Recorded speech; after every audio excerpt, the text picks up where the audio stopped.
작품은 크게 다무라, 나카타 두 사람에 의해 서술되며 흘러갑니다. 다무라는 15 소년입니다.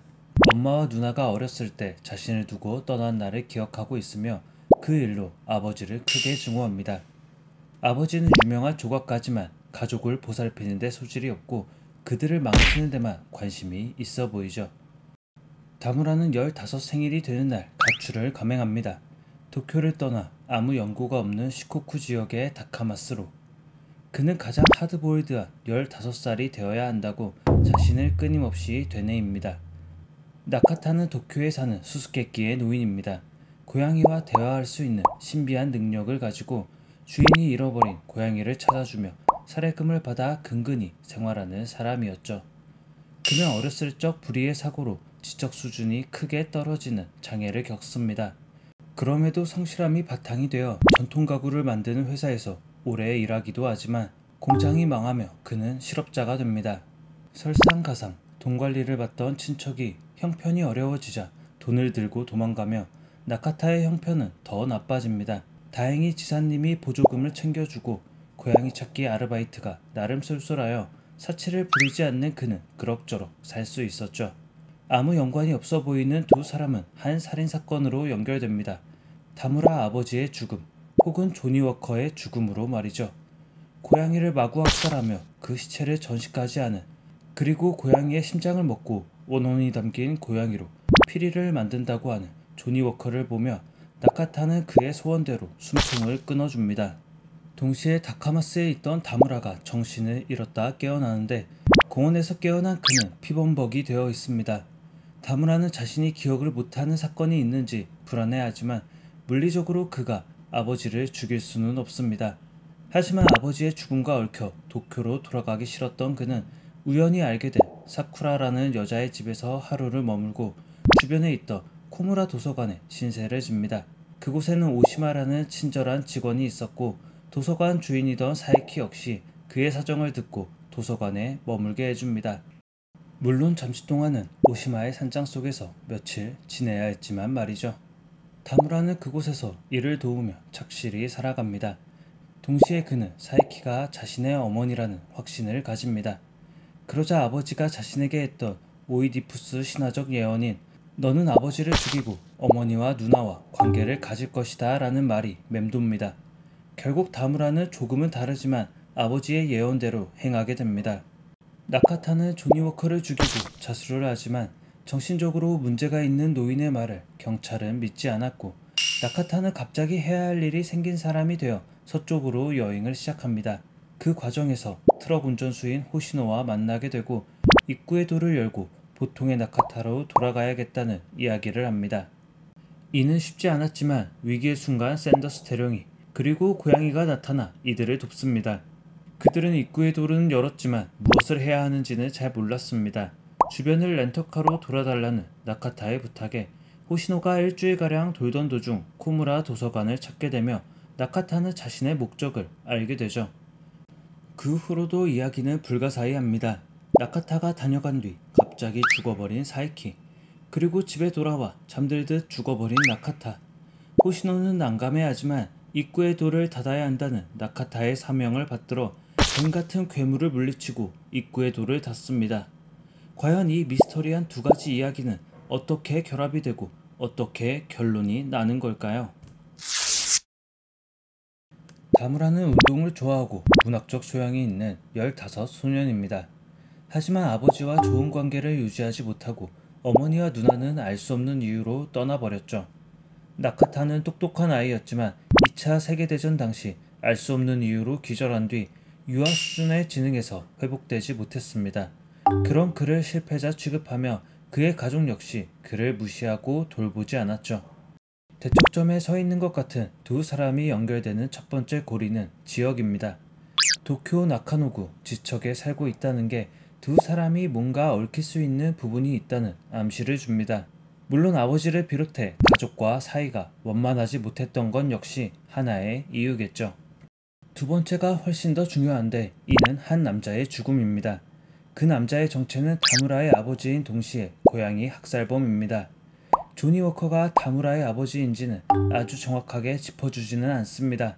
하지만 정황상 그의 죽음이 조니 워커라 불리는 남자의 죽음과 일치한다는 건 어렵지 않게 알 수 있죠.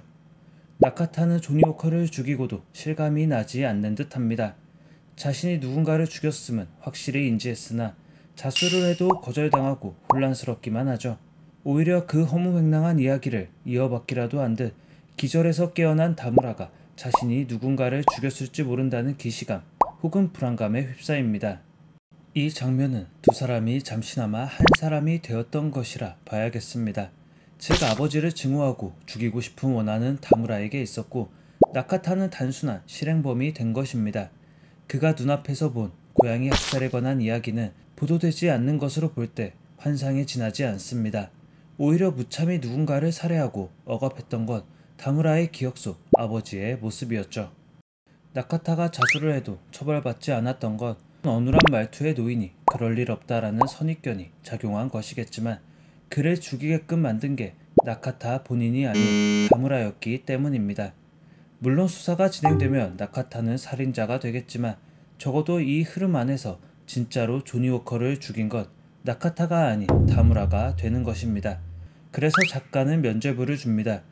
나카타는 불운하게 이 사건에 휘말린 희생자일 뿐 악인은 절대 아니었기 때문이죠.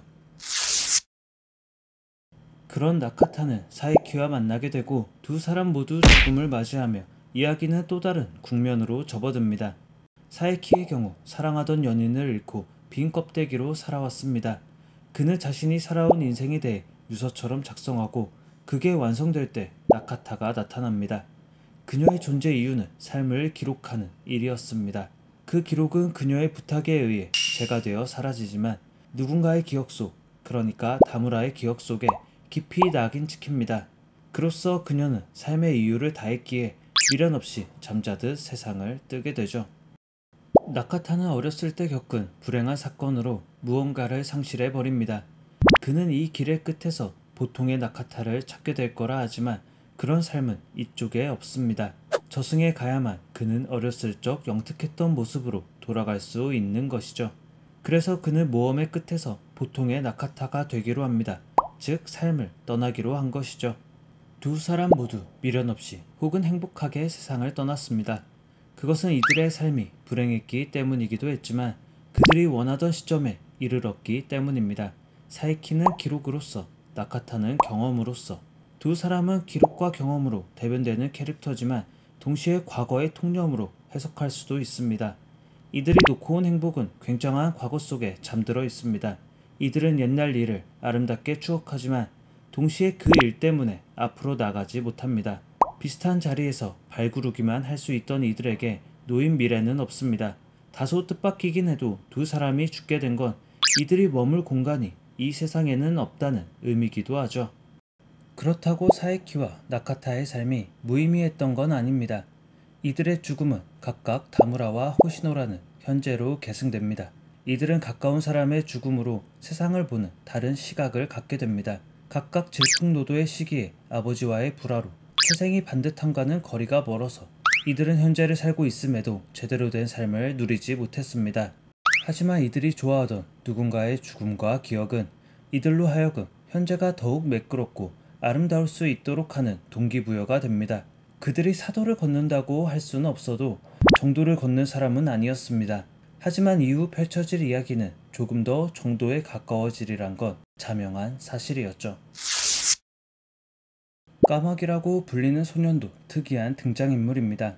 다무라가 생각에 잠겼을 때 까마귀는 나타나 그를 충동질합니다. 이는 다무라에 내재된 또 하나의 자아일 겁니다. 이중인격 같은 분리되는 정황은 나타나지 않지만 그가 억누르고 있는 무언가가 까마귀라는 소년의 형태로 등장한 것이죠. 좀 더 감성적이고 우유부단한 다무라에 비해 까마귀 소년은 훨씬 더 단호하고 냉정합니다. 일례로 숲에서 만난 조니 워커가 빈정대자 그는 사정없이 그를 쪼아대며 공격합니다. 비록 그 공격이 의미가 있든 없든 그는 해가 되는 존재를 완전히 꺾어놔야만 만족하는 사람이었죠. 까마귀 소년은 불안정한 유년기, 청소년기를 거친 다무라의 상처로 해석됩니다. 4살이 되었을 때 어머니와 누나가 집을 나가고 혼자 남은 그는 아버지의 방관과 학대 속에 살아가죠. 의지할 곳 없는 소년은 자신을 다잡기 위한 무언가가 필요했습니다. 제 아무리 세상에서 가장 터프한 15살 소년일지라도 말이죠. 이야기가 흘러갈수록 까마귀 소년의 등장 빈도는 줄어듭니다. 이는 다무라가 완전하지는 않아도 트라우마를 극복해 나가고 있음을 보여줍니다. 마지막 장이 끝났을 때 다무라는 시코쿠 여행 때와 완전히 다른 사람이 되어 있는데, 이는 사이키의 죽음을 목도한 소년의 성장일 수도 있지만 그림자처럼 자신을 쫓아다니던 불쾌한 과거로부터 완전히 벗어났음을 선언하는 것이기도 합니다. 비현실적인 요소와 환상적인 설정이 섞여 있어 메시지가 알아보기 어려울 수도 있습니다. 하지만 결과적으로 이 소설은 소년 다무라가 어떻게 자신의 길을 개척하고 소년에서 어른으로 성장할 수 있는지 물음에 대한 완벽한 대답이라 볼 수 있습니다. 이전에 소개해드렸던 하루키의 1Q84와 비슷한 구성의 작품이라 1Q84를 재밌게 보셨다면 꼭 추천드리고 싶습니다. 무라카미 하루키 특유의 현실과 환상을 두루뭉술하게 뭉개놓은 이야기, 그리고 15소년의 고군분투 성장기와 지능은 조금 모자라지만 매력적인 할아버지 나카타의 이야기를 다루고 있던 작품 해변의 카프카였습니다.